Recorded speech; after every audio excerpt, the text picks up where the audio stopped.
Bonjour à tous, soyez les bienvenus sur notre live du jour.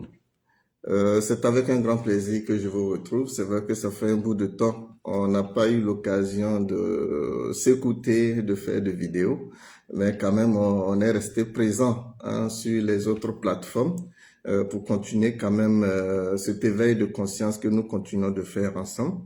Et c'est pour moi l'occasion de remercier tout le monde, de remercier tous ceux qui font les efforts, surtout nos camarades qui font des publications, qui lancent des alertes. On va profiter, saluer tous ceux-là aussi qui commentent, qui partagent. On va saluer aussi ceux qui prennent la parole à visage découvert. Alassane Colombo en premier, Oumar Koulibaly. Je pense qu'il y a plein d'autres qui le font et tous ceux qui font des panels sur les différentes plateformes de communication. Je ne vais pas oublier le groupe IB Dégage avec Omar Sawadego, Karim, le doyen Portugal. Je salue aussi toute mon équipe de communication au niveau de Burkina Débat. Voilà, aujourd'hui on a décidé très rapidement de faire une synthèse de l'actualité, en parler un peu avec vous. Comme je l'ai mis en titre, vous savez, les conséquences suscitent la nécessité de réveiller des consciences. Parce que collectivement, nous subissons les conséquences des errements de certaines personnes. Certains se disent, mais pourquoi on laisse pas IB tranquille, pourquoi on parle tout le temps de IB? Oui, non, c'est parce que la chose qui est dans la main d'Ibrahim Traoré ne lui appartient pas. Ça n'appartient pas à sa famille, ça n'appartient pas au groupuscule de capitaines autour d'Ibrahim Traoré, mais ça appartient à tous les Burkinabés. Et par-dessus tout, ça appartient à toutes ces personnes, à toutes ces vies qui ont quelque chose lié avec le Burkina Faso. Je vais parler notamment des pays voisins et autres. Parce que ce que nous subissons se sent aussi sur ces pays qui nous entourent. Et pour venir tout droit sur le sujet que je voudrais aborder principalement, concernant cette restriction totale, ce n'est même plus une restriction, parce que là c'est interdiction des Burkinabés aux États-Unis. Ce n'est pas seulement les États-Unis, parce que pour les États-Unis, c'est fait de façon officielle. On vous dit clairement, on ne va plus vous accorder de visa de séjour au Burkina Faso pour des raisons sécuritaires. Ils l'ont dit clairement. Il y a d'autres pays aujourd'hui, d'autres pays qui refusent d'accorder des visas à des Burkinabés. Pour ceux qui vont faire des demandes, ils en savent quelque chose, mais qui vous disent pas, qui ne font pas de note officielle pour dire ne venez pas demander de visa. Ils vont recevoir vos frais de demande de visa, mais ils vont pas vous l'accorder parce que tout simplement nous sommes inscrits secrètement ou officieusement sur une liste noire. Pourquoi? Parce que nous subissons certaines choses, nous vivons certaines choses au Burkina Faso. C'est la conséquence de tout ce que nous dénonçons, de tout ce que nous craignons depuis. Mais s'il faut se taire, s'il faut continuer de laisser Ibrahim Traoré faire ce qu'il veut, nous allons tous subir. Aujourd'hui, en premier lieu, ceux-là qui vont subir les conséquences de cette restriction, de cette interdiction, il faut le dire ainsi, c'est en premier lieu, ce sont les étudiants, ceux qui sont en quête de savoir. Pas seulement les aventuriers, pas seulement ceux, quand je dis aventuriers, ceux qui sont en quête d'une vie meilleure ou d'un avenir professionnel meilleur. Parce que quand on va vers ces pays développés, vers ces pays qui sont à un certain niveau, ce n'est pas seulement parce qu'on fuit un pays. Non, d'autres y vont pour le savoir. D'autres y vont pour exercer professionnellement parlant. Parce qu'ils ont d'autres opportunités. Parce que quand on va à l'école, quand on va à l'université, c'est pour se donner plus de chances de gravir des échelons, de monter à certains niveaux professionnels. Donc, on ne prend pas un diplôme pour venir crier à bas la France, à bas les États-Unis. Un diplôme ou un savoir, c'est fait pour servir l'humanité. Mais si nous voulons forcer tout ce monde, tout ce beau monde à rester dans cette coquille de Wagner, où on est contraint de juste subir quelqu'un qui ne sait même pas réellement comment on doit gérer une nation. Parce que j'ai une parenthèse, je vis hier ce folklore, qu'est-ce qu'il allait faire hier là, que lancement de construction d'autoroute. Un projet, d'abord, je pense que la phase d'études, prospection et autres études, ça avait déjà été mené, ça avait déjà été budgétisé. Aujourd'hui, quelqu'un qui vous dit que lui qu'il vient pour exécuter un projet, il ne vous dit même pas s'il dispose des fonds, il vous dit pas qui est le maître d'ouvrage. Rien de tout cela. Techniquement parlant, rien n'a été dit. C'est juste les caméras dont on a besoin pour vous dire que oui, On a lancé, on va faire l'autoroute. D'abord, les routes même à l'interne, tu n'arrives pas à les faire. On a vu les pavés qui ont été posés ici à Grande Pompe avec Faso Mebo. Et il y a des points, allez-y revoir ces pavés-là, dans quel état ils sont. Parce que c'est pas fait avec des manières. Il y a des entreprises qui sont habilitées à le faire, qui ont l'expertise, qui ont toute la main d'œuvre qualifiée. Il y a des gens qui font des études de génie civil pour ça. Mais si aujourd'hui on veut forcément tout résoudre à l'esclavage, c'est-à-dire on ramasse des mendiants pour poser des pavés, on dit aux villageois qui sont riverains de la route où on va faire l'autoroute, vous devez apporter votre contribution, peut-être c'est vous qui allez ramasser les graviers, ou bien vous devez amener du sable. Et quel type de sable? N'attendez rien de bon de cela. Donc pour revenir à cette histoire de restriction, non seulement les étudiants vont payer le prix, parce qu'il y a des étudiants souvent qui bénéficient de bourses d'études, pour aller aux États-Unis ou dans d'autres pays pour le faire, qui ne vont plus l'avoir. Il y en a aujourd'hui qui devaient aller suivre des stages. Parce que quand on prend certains domaines scientifiques aujourd'hui, que ce soit l'aéronautique ou bien certains domaines, en tout cas scientifiques, on ne peut pas rester au Burkina Faso et puis devenir un expert à un certain niveau. Tu es obligé d'aller te frotter aux meilleurs, qui disposent du nécessaire, qui disposent de l'ensemble de matériel, d'outils, où tu pourras mieux exercer parce que c'est pas seulement théorique, il faut te mettre carrément en pratique pour pouvoir avoir des certifications pour te faire valoir. Mais si aujourd'hui, on veut accepter que notre destin soit pris en otage, détruit par un individu qui ne sait même pas ce qu'il fait à la tête de l'État, le militaire, je vais le répéter comme d'autres personnes continuent de le dire, le militaire n'est pas fait pour diriger un pays. Le militaire, c'est pas un geste, c'est pas quelqu'un qui est formé pour gouverner une nation. Voilà pourquoi quand vous prenez le statut général militaire du Burkina Faso, qu'ils ont essayé de modifier en 2024, allez-y lire les articles. Moi, il y a quelques articles que j'ai pris ce matin, mais je riais. On dit d'abord que le militaire ne peut pas former une association. Parlant même des syndicats. Aujourd'hui, on parle de MPSR, Mouvement Patriotique de Restauration de quoi? C'est d'abord interdit dans les statuts généraux de l'armée. Mais ils le font. Ils le font pourquoi? On sait pourquoi on interdit ces militaires de former une association. Parce que d'abord, leur culture n'est pas faite pour ça. C'est pour exécuter des ordres. On leur confie des missions bien précises que la Constitution même définit pour pouvoir protéger aujourd'hui des peuples et une nation. Mais au lieu de protéger ce peuple et cette nation, on vient pour causer plutôt d'autres dégâts. On vient pour renfermer le pays, on vient pour contraindre ceux qui ont le savoir à quitter le pays, ou on force ceux qui ont le savoir de ne pas pouvoir se faire valoir. Voilà aujourd'hui en quoi nous sommes. Parce qu'au début, quand on parlait, ou bien quand Henri Sevgo alertait, ou bien d'autres personnes alertaient, bon, on pensait que c'était une histoire de jalousie, ou bien c'était une histoire d'aigreur. Non, ça n'a rien à voir. Même les Wahiniens qui sont dans les rues, je pense qu'ils ont les enfants à l'école. Vous pensez que vous faites du mal à qui? Vous faites du mal à personne. Parce que ton enfant, il a un rêve. Il ne rêve pas de venir dormir dans un rond-point comme toi demain. Ton cousin, ton neveu, il a un rêve. Vous faites mal à toute cette génération qui va monter après vous. Ce n'est pas à nous. Vous pouvez dormir dans l'Europe, vous mangez le flambé, nous, ça nous fait quoi? Tu manges le flambé, tu es plus gros que moi, tu es plus beau que moi. Ça ne veut rien dire.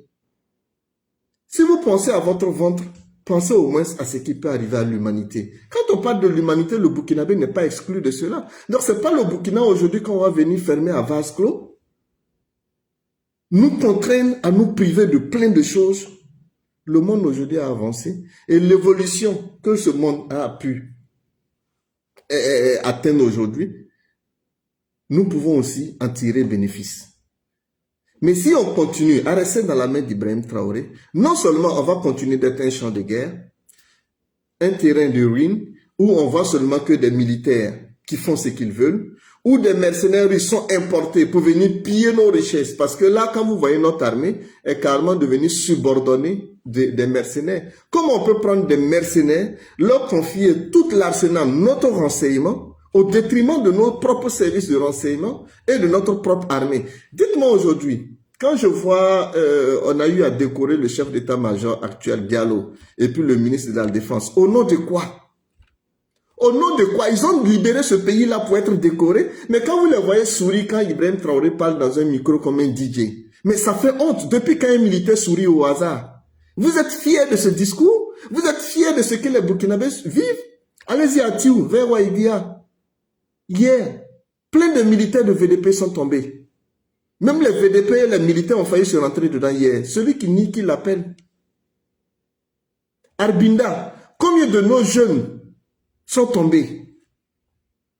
Champ de mines. Pour atteindre Arbinda, c'est tout un problème. Mais on a tout l'arsenal à Ouagadougou. On préfère aller faire des inaugurations avec. Mais on ne peut pas envoyer ces mercenaires qu'on paye à coups de milliards pour aller sécuriser ces voies-là, permettre à nos jeunes frères d'escorter tranquillement ces vivres-là pour aller donner à leurs parents. Ça, on est incapable de le faire. Et personne n'en parle. Nous, on a accepté les injures. Ça ne nous dit plus rien. Parce que quelqu'un qui t'insulte, c'est qu'il ne vaut pas mieux que toi. Parce que quand quelqu'un a une certaine valeur, il n'a pas le temps d'injurier. Il préfère faire quelque chose de mieux. Aujourd'hui, quand on parle de Burkinabé, il y a aujourd'hui deux catégories de Burkinabés. Ceux qui réfléchissent et ceux qui chient. Parce que ceux qui chient, on leur donne à manger pour insulter ceux qui réfléchissent. Au finish, ceux qui réfléchissent ne veulent plus se faire insulter par ceux qui mangent pour chier pour venir les insulter. Voici les deux catégories de Burkinabés. Et quand on fait le rapport, on dit il y a 16 millions de Burkinabés au dehors. Prenez dans les 16 millions de Burkinabés. Prenez la qualité. Dans les 16 millions, il n'y a pas un paresseux dedans. Peut-être il y a quelques individus égarés là qui font des pillages, qui volent, qu'on les attrape de temps en temps. Mais le reste, ce sont des personnes qualifiées, qui se rendent utiles, qui travaillent à la sueur de leur front et qui envoient de l'argent au pays. Et vous savez, près de combien? Près de 400 milliards, je crois, qui rentrent chaque année au Burkina Faso. Ce sont ces personnes qui envoient. Mais ceux qui sont au Burkina Faso, si vous enlevez les fonctionnaires, les travailleurs du privé aujourd'hui qui se cherchent, pensez-vous que ceux qui dorment dans les ronds-points, ils apportent quelque chose? Rien. Pensez-vous que ces militaires qui sont autour d'Ibrahim Traoré, qui enlèvent, qui tuent, au lieu d'aller défendre la nation, ces officiers qui refusent de travailler pour la République. Parce que s'il y avait encore des officiers, et je sais qu'il y en a, mais je parle de ceux qui occupent des postes de responsabilité aujourd'hui, qui préfèrent ces fauteuils moelleux, ces salaires juteux, ces missions improvisées, ou l'argent qui tombe gauche-droite, pour s'éteindre, parce que la République doit être restaurée. La République n'existe pas aujourd'hui. On ne peut pas nous parler d'un État, parce que cet État est basé sur la Constitution. Et comme le professeur l'a si bien dit, ceux-mêmes qui ont rédigé la charte de la transition, qui ont écrit noir sur blanc, refusent même d'évoquer ces mêmes textes. Parce que ces textes les interdisent de faire ce pouvoir-là, de gérer ce pouvoir-là comme ils le font aujourd'hui. Parce qu'Ibrahim Traoré, c'est totalement un pouvoir personnel. Alors que ce pouvoir personnel est proscrit par le peuple burkinabé à travers la Constitution. Qui vient vous dire, oui, j'ai dit au ministre des Finances de préparer 200 milliards en 2026. C'est ton papa qui a mis les 200 milliards dans le budget de l'État? Non. C'est l'argent des Burkinabés, ça nous appartient. Tu ne peux pas décider de prendre 200 milliards à leur payer du matériel qui ne va pas servir pendant qu'il y a des populations qui n'ont pas à manger, pendant qu'il y a des localités où des enfants meurent, pendant que tu surtaxes les Burkinabés. Aujourd'hui, combien de personnes arrivent à vivre correctement au Burkina Faso? Mais là, on préfère juste pour son plaisir, pour les images de TikTok, des réseaux sociaux, on dira tout simplement, oui, j'ai dit. Toi, Ibrahim Traoré, tu buvais la bière à crédit à Kaya? Oui ou non? On est tous jeunes, on se débrouille. Tu ne peux pas venir aujourd'hui brader les ressources de ce pays-là, détruire ce pays, et on va te laisser faire, on ne te laissera pas faire. Et comme j'ai l'habitude de le dire, et de terminer mes propos, c'est toujours appeler les uns et les autres. Chacun en fonction de sa position. Chacun en fonction de ses capacités. Chacun en fonction de ce qu'il peut faire. Il faut qu'on se mette en activité pour sauver ce pays. Pas seulement sauver le pays, mais sauver quand même l'humanité. Parce que ce qui se passe au Burkina Faso est inhumain. Ceux-là aujourd'hui, ceux qu'on traitait hier de terreau, mais en réalité, le temps a permis, c'est pour ça que Dieu sait bien faire les choses. Le temps a permis de vous montrer le vrai visage de certains qu'on traitait de terreau et ceux-là qu'on pensait être des patriotes.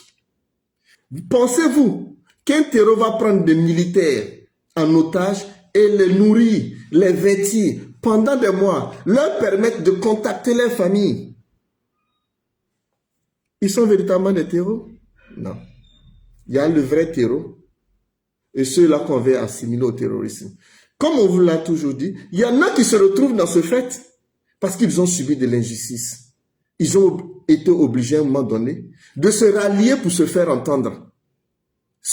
La plupart des jeunes qu'on voit aujourd'hui qui portent des armes avec des boubous, des chaussures, mais ils se défendent, ils ont décidé depuis longtemps pour leur dignité de ne pas mourir lâchement. Jusqu'à ce que certains puissent comprendre aujourd'hui que ce n'est pas tous ceux qui sont en brousse, qui se battent avec des armes, qui maintiennent la pression, qui sont des terroristes. Non. Si vous les demandez, ils ne savent même pas, quand on dit terroriste, ils ne savent même pas ce que c'est. Mais il y a une motivation légitime, une raison légitime. Et cette raison, c'est comme nous quand nous parlons. On ne peut pas se taire, on peut se taire pendant un bout de temps, mais ça nous, pour notre propre dignité d'homme, d'humain, on ne peut pas se taire. Dieu ne nous a pas donné la voix, la parole, pour juste manger, insulter des gens, mentir et puis dormir, non. Au moment où il faut parler, il faut parler. J'invite ici les militaires à rester debout. Mais sachez que votre rôle, oui, d'obéir. Obéir, oui, mais obéir à qui? À la République. Quand on dit une armée républicaine, c'est une armée qui protège la République. Mais quand la République est déstabilisée, quand la République est menacée de disparaître, c'est vous qui devez vous lever pour restaurer cette République. Et la République du Burkina Faso aujourd'hui demande à être restaurée. Où les institutions vont être libérées de cette prise d'otage parce que l'appareil judiciaire est pris en otage. Vous avez des frères d'armes qui ont été enlevés, d'autres ont été tués. Il n'y a pas eu de procès. Donc vous devez comprendre que les institutions sont en otage. Le budget de l'État, c'est IB qui dilapide ça comme il veut. Vous devez comprendre que cette institution aussi est prise en otage. Rien n'est respecté dans ce pays. Donc c'est de votre devoir, sinon l'histoire va vous tenir pour complice. C'est de votre devoir de sauver cette République parce que votre mission première, c'est de protéger la République, la défendre. Défendre, ce n'est pas seulement aller sur le terrain. Non, c'est de défendre d'abord contre celui-là qui est venu braquer cet État, mais qui ne veut pas respecter ces règles constitutionnelles-là qui nous permettent tous de se sentir burkinabés et de contribuer à son évolution. Je ne vais pas être long. Ce que je peux vous dire tout simplement, c'est que ce qui est tombé du côté des États-Unis, ça c'est ce qui est officiel. Mais pour ceux vous qui nous suivez, ceux qui ont l'habitude de voyager, je ne parle pas à ceux qui n'ont même pas de passeport, qui savent que même pour aller même à Koudgou, c'est problème parce que lui-même, il n'a même pas de transport pour aller à Koudgou ou à Fada. Je ne parle pas de ces gens-là. Il y en a des gens, c'est à cause de l'IB qu'ils ont connu Ouagadougou, qu'ils ont connu le rond-point des Nations Unies. Il y en a, c'est à cause de l'IB qu'ils peuvent aller s'asseoir. Je ne parle pas de ces personnes. Moi, je parle de ceux qui savent que le monde bouge. Et pour que notre pays avance, on doit bouger avec ce monde. On doit aussi voyager, continuer d'aller chercher tout ce dont on a besoin de façon libre comme les autres. Mais si aujourd'hui les États-Unis nous ferment les portes, moi je ne parle pas du Mali et du Niger, ça regarde les Maliens et les Nigériens. Mais je parle du Burkina Faso. Parce que ceux-là aujourd'hui, il y en a plein de nos compatriotes, eux ça ne va rien leur dire. Parce qu'ils sont déjà aux États-Unis, ils ont la double nationalité, ils ont des papiers déjà correctement, ils sont des immigrants corrects, ils travaillent, ils continuent les études. Eux ça va. Mais eux, vous qui êtes derrière, parce que ça ne s'arrête pas à cette génération. Ou bien, ça ne s'arrête pas à cette génération. Parce que autant eux, ils ont eu un rêve d'aller aux États-Unis pour se réaliser, pour se former. Il y a aujourd'hui des jeunes aussi qui sont en train de grandir. Il y a des enfants aussi qui sont en train de grandir, qui rêvent aussi d'aller aux États-Unis, dont leur motivation première même à l'école pendant les études, c'est de pouvoir demain peut-être avoir le bac, aller se former dans telle discipline et revenir servir la nation. Mais si celui-là qui est là, qui pense que lui, c'est le propriétaire du pays, c'est l'éternel du pays, donc lui, il s'en fout de ce qui va arriver après, bon, l'essentiel que lui, il soit président, c'est ce qui est là. Et quand je vois encore ces militaires, ces chefs militaires comme Semporé, le bras niar, ça je vais te dire ça clairement. Tu es un papa, on te respecte. La folie bras niar. Toi, tu peux... Tant que général, tu peux t'asseoir en face d'Ibrahim Traoré, raconter ses inepties, raconter tout. C'est humiliant. C'est humiliant quand vous rabaissez le pays jusqu'à ce niveau. Voilà pourquoi les États-Unis ferment les portes. Parce que si les officiers supérieurs peuvent aller écouter un capitaine raconter du n'importe quoi, il vaut mieux prendre ses précautions. Parce que vous donnez le passeport à n'importe qui. N'importe qui vient au Burkina Faso, même des délinquants, des voyous vont venir prendre le passeport burkinabé. Vous allez leur donner des passeports diplomatiques. Dieu seul sait ce qu'ils peuvent aller faire aux États-Unis. Dieu seul sait ce qu'ils peuvent aller faire dans d'autres pays en notre nom. Donc nous saluons ici cette prise de décision. C'est vrai que ça va impacter fort. En attendant que la situation revienne à l'ordre normal. Et tout cela dépend de nous. Bref, courage à tout le monde. Ce que je peux dire, chacun dans son coin, faites bouger les lignes. On n'a pas besoin d'allumer une caméra pour faire bouger les lignes. Tu es militaire, fais bouger les lignes. Tu es civil, professeur, prenez votre courage. Le courage après la mort, on ne le loue pas. Ça, c'est juste des éloges qu'on viendra dire. De ton vivant, montre que tu es courageux. Montre que tu es utile. Et c'est maintenant qu'on a besoin de personnes utiles. Allez, je vous remercie.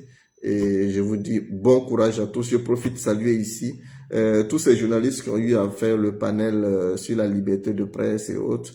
Je profite de saluer aussi Newton Ahmed Barry et tous nos amis qui prennent la parole, qui continuent de partager. La Moussa, salut à toi et merci et à très bientôt. Que Dieu bénisse le Burkina Faso.